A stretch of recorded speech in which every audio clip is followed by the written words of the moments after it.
Hello बच्चों, good evening to all of you. कैसे हैं आप सभी?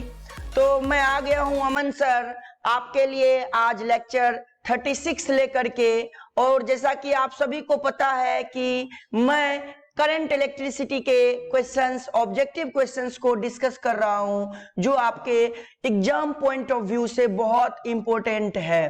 तो बच्चों, मैं डेली लाइव मिलता हूं आपसे रात के 7 बजे हमारे YouTube channel extra score digital पर।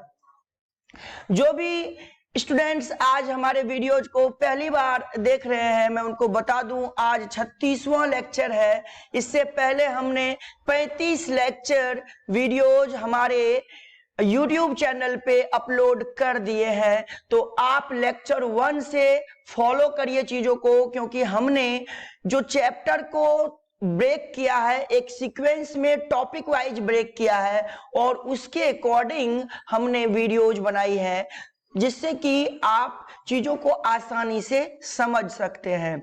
जितने भी स्टूडेंट हमारे क्विज में पार्टिसिपेट करना चाहते हैं वो टेलीग्राम पे जाएं, एक्स्ट्रा स्कोर टाइप करें और हमारे चैनल को ज्वाइन करें। आप क्विज में पार्टिसिपेट करें और अपना स्कोर जानें। तो बच्चों, जल्दी से तैयार हो जाइए क्योंकि हम अब स्टार्ट करने वाले हैं इक्विवेलेंट रेजिस्टेंस कैलकुलेट करने का दूसरा लेक्चर और लास्ट लेक्चर, यानी तुल्य प्रतिरोध आज हम आपको कैलकुलेट करना सिखाएंगे। तो एक वीडियो मैंने पहले ही अपलोड कर दिया है लेक्चर 35, वहां पे भी जाएं, वहां हमने बेसिक्स बताया हुआ है। पहले बेसिक्स जान लें और फिर लेक्चर 36 को कंटिन्यू करें। तो बच्चों चलिए स्टार्ट करते हैं लेक्चर 36 और समझते हैं बहुत ही आसानी से आज तुल्य प्रतिरोध को, इक्विवेलेंट रेजिस्टेंस कैलकुलेट करना, निकालना सीखते हैं। ओके तो बच्चों, हमारे पास जो पहला क्वेश्चन है, पहला क्वेश्चन क्या दिया हुआ है? The smallest resistance that can be obtained by combining 10 resistors each of resistance 10 ohm is. Okay, यानी कि कह रहा है हमारे पास 10 रेजिस्टर है और सभी का रेजिस्टेंस 10 ओम है। तो इन सभी को कंबाइन करके जो स्मॉलेस्ट रेजिस्टेंस होगा वो कितना होगा, यानी सबसे छोटा प्रतिरोध क्या होगा जो 10 प्रतिरोधों में से प्रत्येक के 10 प्रतिरोधों को मिलाकर प्राप्त किया जा सकता है। अब देखिए, आपको पूछ रहा है स्मॉलेस्ट रेजिस्टेंस, यानी कि आपको स्मॉलेस्ट रेजिस्टेंस कैलकुलेट करना है कॉम्बिनेशन करके। और आपके पास 10 रेजिस्टर हैं और सभी रेजिस्टेंस जो है 10 ओम के हैं। ये टोटल कितने हैं? 10 है। इनकी गिनती कितनी है? ये n बराबर कितना है? 10 है। अब सोचिए कि आपको स्मॉलेस्ट रेजिस्टेंस चाहिए, तो स्मॉलेस्ट रेजिस्टेंस के लिए कॉम्बिनेशन के 2 मेथड होते हैं, आपको पता है। एक होता है सीरीज, एक होता है पैरेलल। अगर आप सीरीज कॉम्बिनेशन करेंगे, यानी श्रेणी क्रम में इन प्रतिरोधों को जोड़ेंगे, तो प्रतिरोध लार्जेस्ट हो जाएगा, यानी लार्जेस्ट रेजिस्टेंस आपको मिलेगा। लेकिन आपको तो स्मॉलेस्ट चाहिए, तो स्मॉलेस्ट अगर आपको चाहिए तो आपको सभी रेजिस्टेंस को कंबाइन करना पड़ेगा पैरेलल। कैसे कंबाइन करना पड़ेगा? पैरेलल कॉम्बिनेशन में आप बात करेंगे, पैरेलल कॉम्बिनेशन में आप इनको अरेंज करेंगे। तो जानते हैं कि आपको सभी रेजिस्टेंस को लगाना पड़ेगा पैरेलल कॉम्बिनेशन में। किस कॉम्बिनेशन में? पैरेलल कॉम्बिनेशन में। और पिछले लेक्चर में मैंने बताया था कि अगर आपको इक्विवेलेंट रेजिस्टेंस निकालना हो, ओके, और सभी का रेजिस्टेंस सेम हो और वो जितनी बार दिया हुआ है, यहाँ 10 बार दिया हुआ है, तो आप क्या लिखेंगे? फॉर्मूला R बटा में N। तो सभी का रेजिस्टेंस कितना है? 10 ओम और कितनी बार? 10। तो 10 से 10 कैंसिल हो जाएगा, कितना बचेगा? 1, यानी 1 ओम आपका आंसर हो गया। एकदम सिंपली आपने इसको सॉल्व कर दिया। तो जब भी सेम रेजिस्टेंस हो और जितनी बार हो, उसका इक्विवेलेंट रेजिस्टेंस लगाने के लिए, निकालने के लिए फॉर्मूला लगा दीजिए R बटा में N। तो ऑप्शन कौन सा करेक्ट हो गया? Option B. चलिए बढ़ते हैं, दूसरा सवाल लेते हैं। दूसरा सवाल क्या दिया हुआ है? A wire has resistance 90 ohm and it is cut into 3 equal parts. If all these are now connected in parallel, then new resistance of this combination will be, यानी एक वायर है 90 ओम का, इसको 3 इक्वल पार्ट में काट दिया गया। तो सोचिए 3 इक्वल पार्ट में काटेंगे तो रेजिस्टेंस इक्वली डिवाइड हो जाएगा, यानी सभी वायर के पास 30 ओम के रेजिस्टेंस हो जाएंगे। उसके बाद उसको पैरेलल में लगा दिया गया तो नया रेजिस्टेंस आपसे कॉम्बिनेशन का पूछ रहा है। यानी एक तार का प्रतिरोध 90 ओम है, इसे 3 बराबर भागों में काटा जाता है। यदि इन सभी को अब समांतर क्रम में जोड़ दिया जाए तो इस संयोजन का नया प्रतिरोध क्या होगा। अब सोचिए सर, हमारे पास रेजिस्टेंस था 90 ओम का, इसको कितने पार्ट में काटा आपने, 3 इक्वल पार्ट में, 3 इक्वल पार्ट में। तो सभी के पास कितना हो गया सर, 30 ओम। कितना हो गया, 30 ओम, 30 ओम और 30 ओम। अब क्या किया आपने, इन तीनों रेजिस्टेंस को पैरेलल में लगा दिया। ये लीजिए, लगा दीजिए पैरेलल में। तो सर ये हमने समांतर क्रम में लगा दिया, ये लीजिए सर, लगा दिया। अब ये हमारा ए और ये हमारा बी और ये हमारा 30 ओम, ये भी 30 ओम और ये भी 30 ओम। अब देखिए सभी का रेजिस्टेंस सेम है और कितनी बार है, 3 बार, 1 बार, 2 बार, 3 बार। तो अभी मैंने आपको फॉर्मूला बताया था कि जब भी पैरेलल कॉम्बिनेशन में सेम रेजिस्टेंस दिया हुआ हो और उनका इक्विवेलेंट निकालना हो तो फॉर्मूला लगाइए R/N। अब R है 30 और N है कितनी बार, 3 बार। 3 कम 3, 3 दही 30, यानी कितना हो जाएगा, 10 ओम। 10 ओम कहां दिया हुआ है, ऑप्शन डी में। आंसर हो गया। बढ़ते हैं आगे, लेते हैं तीसरा सवाल। तीसरा सवाल क्या कह रहा है, the equivalent resistance between A and B is, A और बी के बीच तुल्य प्रतिरोध है, क्या होगा, ए यहां है, बी यहां है।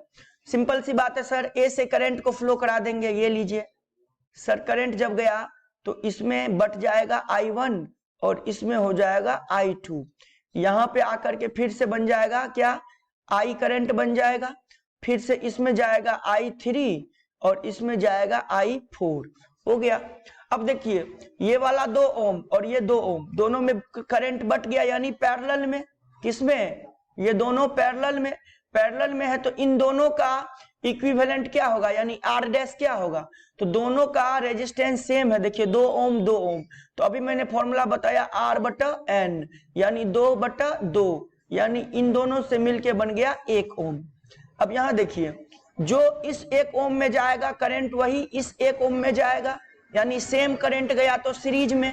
तो 1 और 1, इन दोनों का R डबल डैश निकालें तो ये कितना हो जाएगा, 1 + 1, क्योंकि सिंपली जोड़ देंगे तो ये हो जाएगा 2 ओम।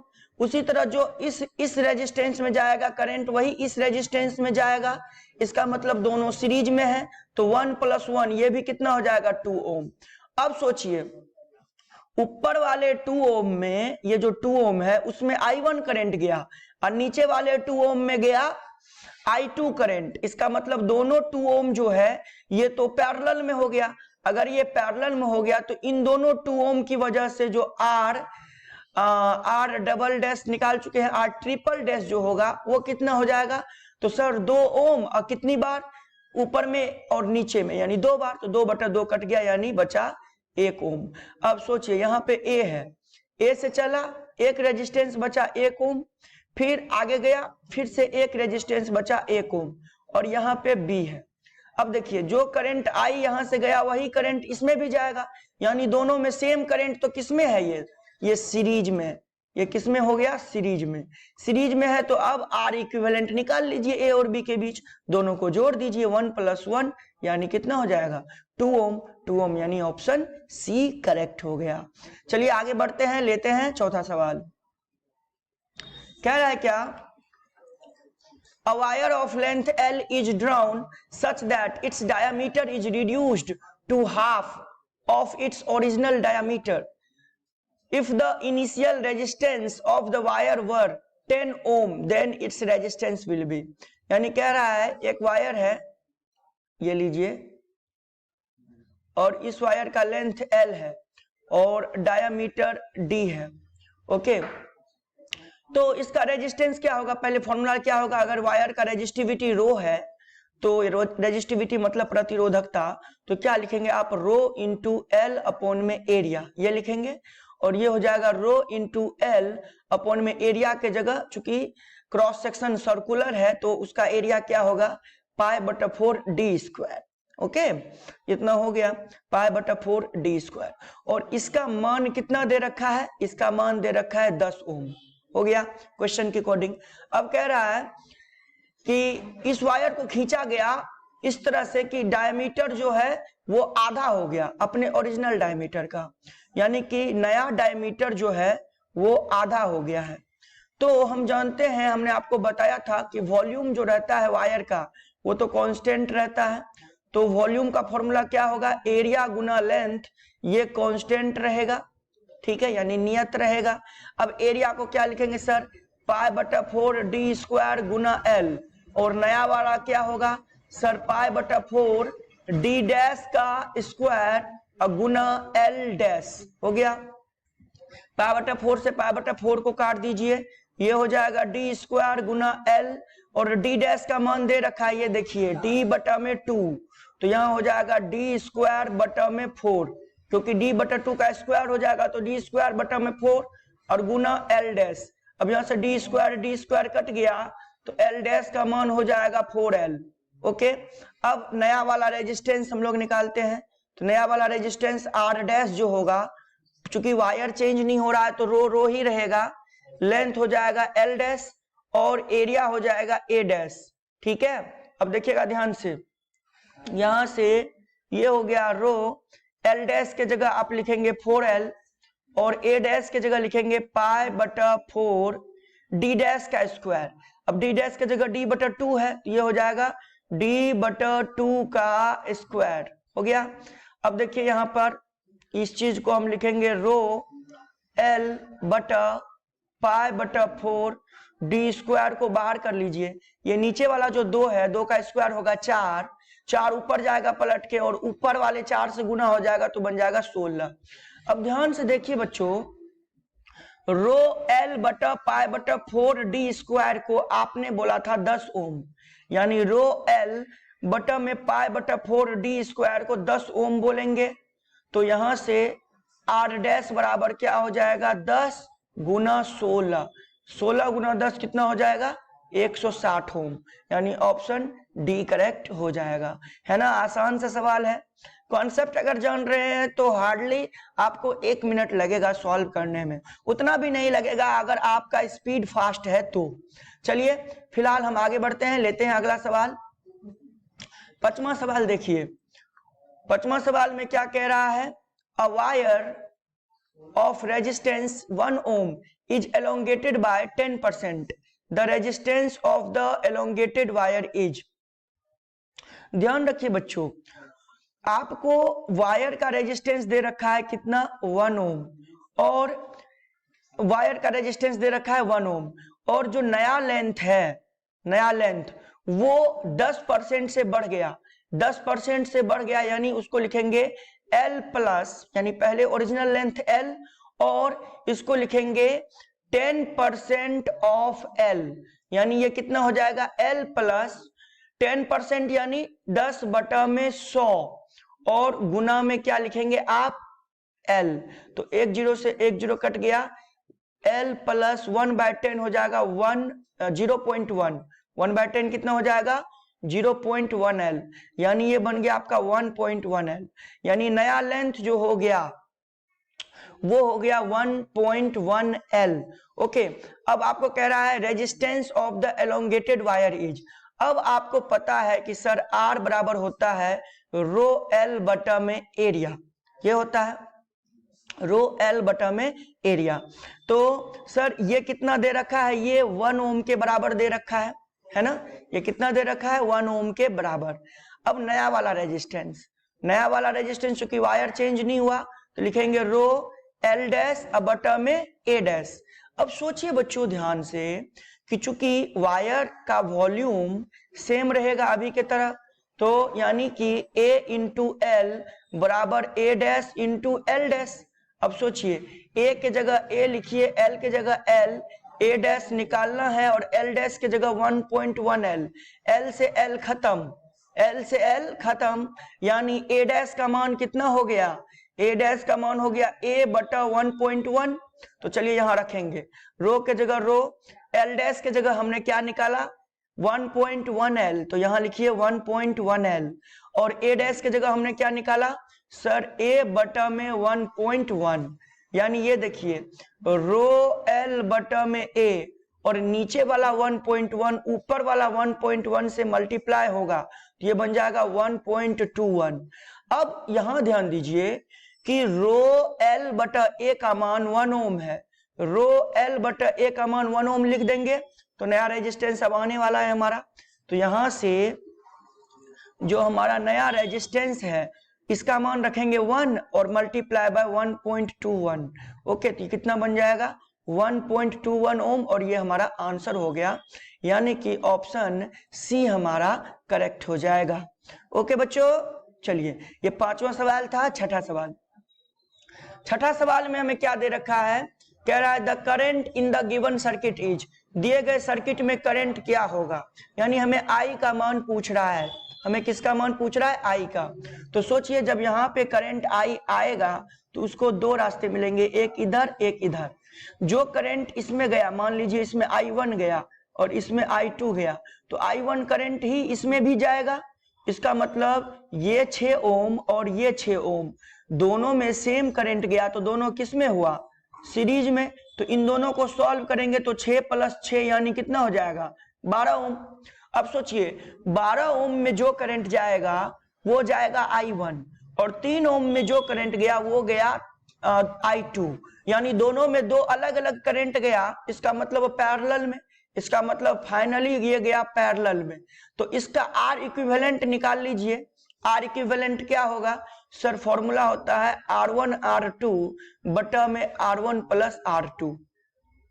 अब R1 कितना है, R1 है 3 नहीं 12 ले लीजिए, R2 को हम लोग 3 ले लेंगे, तो 12 × 3 अब बटा में 12 + का 3, तो 12 × 3 = 36 और बटा में 12 × 3 = 15, ठीक है 36 बटा में 15 ओम हो गया R इक्विवेलेंट। हमें तो निकालना है करंट, तो करंट बराबर होता है ओम्स लॉ से, कौन से लॉ से, ओम्स लॉ से। I बराबर होता है V बटा में R इक्विवेलेंट। अब वोल्टेज कितना है 4.8 और R इक्विवेलेंट कितना है 36 बटा में 15, 15 की जाएगा ऊपर 4.8 बटा में 36 गुना में 15, दशमलव को उड़ाइए नीचे में 10 दे दीजिए, 12 से 12 × 36, 12 × 4 = 48, 3 एकम 3, 3 × 5 = 15, 5 एकम 5, 5 दूनी 10, 2 एकम 2, 2 दूनी 4, फाइनली कितना बचा 2, यानी 2 एम्पियर करंट फ्लो हो रहा है। तो आपका आंसर हो गया ऑप्शन डी। चलिए आगे बढ़ते हैं, लेते हैं 7वां सवाल, ठीक है। 7वां सवाल क्या दे रखा है, resistivity of a conductor depends upon its, यानी किसी चालक की प्रतिरोधकता किस पर निर्भर करती है, वॉल्यूम पे, क्रॉस सेक्शन एरिया पे, टेम्परेचर पे और लेंथ पे। तो मैंने आपको बताया है कि जो रो है ये नेचर ऑफ मटेरियल पे डिपेंड करता है, नेचर ऑफ मटेरियल यानी पदार्थ की कौन सी प्रकृति है। जैसे अगर कॉपर होगा तो रो अलग होगा, आयरन का रो अलग होगा, सिल्वर का रो अलग होगा, सोना का रो अलग होगा, सबका अलग अलग रो होगा, मटेरियल चेंज रो चेंज।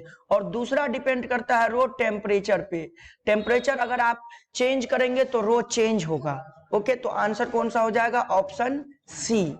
ज्यादा परेशान मत होइए, इनको लेकर के ध्यान रखिए, रेजिस्टिविटी पूछा है। ओके, आगे बढ़ते हैं 7वां के बाद 8वां सवाल क्या कह रखा है क्वेश्चन में, as shown in the figure the current flowing in the 2R resistor is, यानी इस रेजिस्टेंस से कितना करंट फ्लो हो रहा है, कैसे निकालेंगे। तो सबसे पहले इसमें से करंट फ्लो करा दीजिए I, तो वही करंट R से भी फ्लो होगा, लेकिन यहां पे आने के बाद उसको दो रास्ते मिलेंगे, I1 और इधर I2।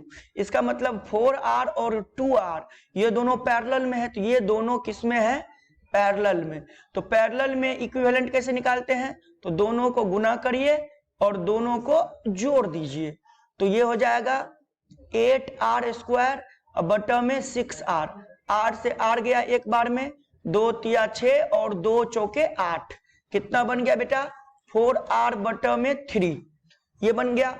अब सोचिए यहाँ पे जो r में I करंट जा रहा है, डायग्राम में रफ डायग्राम एक बना रहा हूं, ये देखिए एक रफ डायग्राम भी बना रहा हूं, ये इस तरह से। अब सोचिए ये है हमारा R और ये है हमारा अब 4r/3 और करंट गया I। अब जो करंट इसमें गया वही करंट इसमें गया, इसका मतलब दोनों किस में है सीरीज में, तो इसका अब R इक्विवेलेंट फाइनल हो जाएगा कितना R + 4r बटा में 3, तो 3r + 4r यानी कितना हो जाएगा 7r और बटा में 3, इतना रेजिस्टेंस हो गया। अब क्या करना है आपको, मेन करंट निकालना है ओम्स लॉ से, तो I बराबर लिखिए V/R इक्विवेलेंट, तो V कितना है सर, V के जगह E है और R इक्विवेलेंट की जगह 7r बटा में 3, तो 3 जाएगा ऊपर, तो बन गया मेन करंट आ गया आपको, बैटरी से फ्लो होने वाला करंट आ गया इतना एम्पियर, ओके 3E/7r। लेकिन आपसे पूछा है 2r में कितना फ्लो हो रहा है, मतलब I2 निकालना है, तो आप जानते हैं कि सर I जो है इनवर्सली प्रोपोर्शनल होता है रेजिस्टेंस के, यानी कि सर अगर मैं इसको कहूं R1 और इसको कहूं R2 तो क्या लिखूंगा सर I1/I2 बराबर, चूंकि इनवर्सली प्रोपोर्शनल है तो R2 ऊपर जाएगा और R1 नीचे जाएगा, ओके, क्योंकि व्युत्क्रमानुपाती है ना I और R, क्योंकि क्या देख रहे हैं यहाँ पे दोनों पैरेलल कॉम्बिनेशन में और फॉर्मूला होता है ओम्स लॉ में I बराबर V/R, ठीक है। तो दोनों के अक्रॉस जो पोटेंशियल डिफरेंस है वो सेम है, 4r के अक्रॉस भी पोटेंशियल डिफरेंस सेम है, क्योंकि यही पोटेंशियल डिफरेंस होगा 4r के भी और 2r के भी, तो I जो है इनवर्सली प्रोपोर्शनल है R के।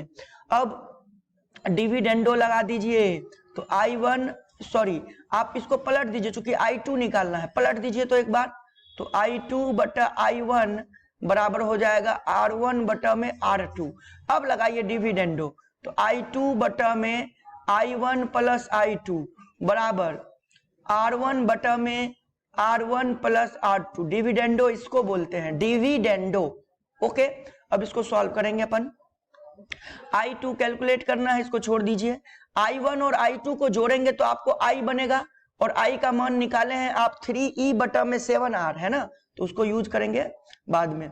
R1 है आपका 4r और R1 का जगह फिर से 4r और R2 के जगह 2r, यहां से I2 बराबर हो जाएगा 4r बटा में 4r + 2r यानी 6r और मल्टीप्लाई में I, r से r खत्म हो गया यानी 2 3 जा 6 और 2 2 जा 4 यानी 2/3 इंटू I के जगह लिखिएगा 3E/7r, ये हो जाएगा 3E/7r, 3 से 3 खत्म यानी कितना हो गया 2E/7r, ये लीजिए मान आ गया आपका, I2 आ गया सर 2E/7r और ये आपका आंसर हो गया ऑप्शन नंबर सी, ओके। तो मैंने आपको ब्रांच में भी करंट कैलकुलेट करना सिखा दिया है ना, कल इसी तरह मैंने ब्रांच में पोटेंशियल डिफरेंस निकालना सिखाया था, आज मैंने आपको करंट कैलकुलेट करना सिखा दिया। चलिए बच्चों बढ़ते हैं, अगला सवाल लेते हैं। क्या कह रखा है, the current in the given circuit is, कह रहा है इस सर्किट में क्या करंट फ्लो हो रहा है, यानी हमको I का मान निकालना है।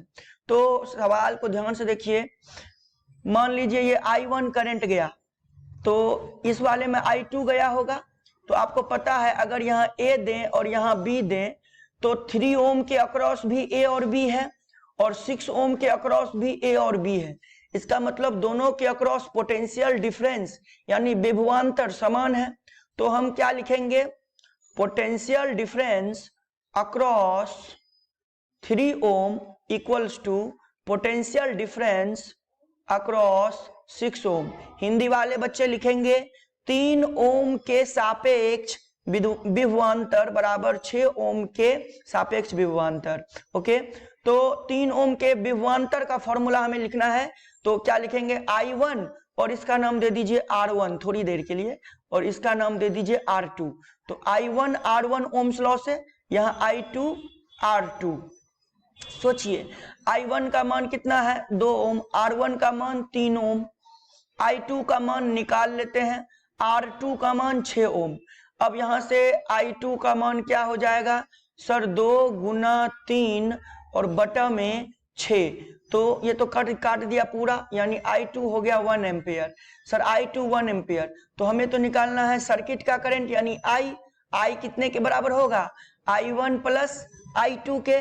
I1 है 2 एम्पियर और I2 निकाला अपन ने 1, तो 2 + 1 यानी 3 एम्पियर, यानी ऑप्शन क्या हो जाएगा, ऑप्शन बी करेक्ट हो जाएगा, है ना। तो कितने स्टूडेंट ऐसा करेंगे कि I2 का मान निकाल करके ऑप्शन ए टिक कर देंगे। जल्दबाजी करोगे गलती करोगे, इसलिए क्वेश्चन को ध्यान से समझिए। लेते हैं आखिरी सवाल आज के सीरीज का। ये सवाल देख पा रहे हैं बच्चों, इसको मैं फटाफट सॉल्व करूंगा क्योंकि मैंने आपको ट्रिक बता दिया है। The equivalent resistance between point A B of the given circuit is about, कह रहा है क्या होगा। अब सोचिए मैं फटाफट कैसे करूंगा, मुझे पता है ये तीनों पैरेलल में है, फिर से ये दोनों पैरेलल में है, तो 16 और 16 का हो जाएगा 8, फिर 8 और 8 का हो जाएगा 4, यानी ये बनेगा 4, इधर 20 इधर 6, 9 और 18 का, तो 9 और 18 का 9 गुना 18 और बटा में 9 + 18 यानी 27, तो 9 या 27 3 छाके 18, ये बन गया 6 ओम। ठीक है, अब 4 ओम 20 ओम सीरीज में, तो ये ऊपर बन जाएगा 24 ओम।